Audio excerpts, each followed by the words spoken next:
임플란트의 장점과 단점에 대해서 이제 알아보고 있습니다.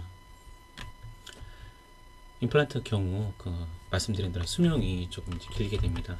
일단 뿌리 부분의 수명은 논문상은 한 15년에서 20년까지 간다고 되어 있고, 머리 부분 이 크라운 머리 부분 보철물 같은 경우에는 8년에서 10년 정도 갑니다.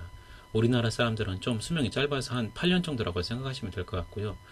그리고 또 이제 이거는 평균적인 데이터고, 관리하기 따라서 관리를 잘 못하면 1년 안에 실패할 수도 있고, 또 이제 관리를 잘 되면 반영구적으로 이제 오래 쓸 수가 있습니다.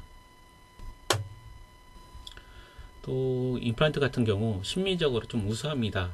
예쁘고요. 그리고 이제 저작 기능이 많이 회복됩니다. 거의 90% 가까이 이제 회복된다고 하거든요.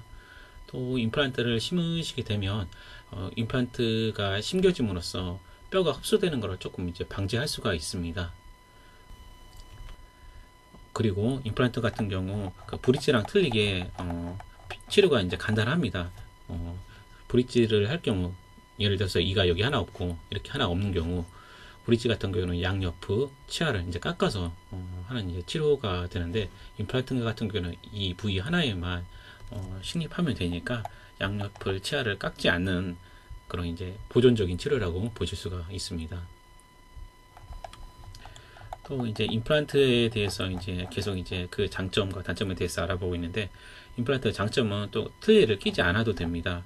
치아가 여러 개 없는 경우 대표적인 치료 방법이 틀니라고 볼 수가 있는데요. 이런 왼쪽에 틀니라고 볼 수가 있는데, 그런데 이제 임플란트를 여러 개 심는다면 틀니를 하지 않고도 이제 뺐다 꼈다 할 필요가 없이 이제 고정된 보철물을 얻을 수가 있습니다.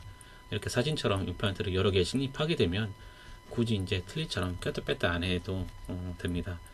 틀니 하시는 분들을 보면 불편감이 느껴지는 경우가 많은데, 임플란트는 그러한 불편함을 없애줄 수가 있습니다. 임플란트로 유지가 되는 틀니도 있는데, 이때 임플란트가 틀니를 잡아주게 되어 틀니의 단점인 헐거움을 최소화시켜줄 수가 있습니다.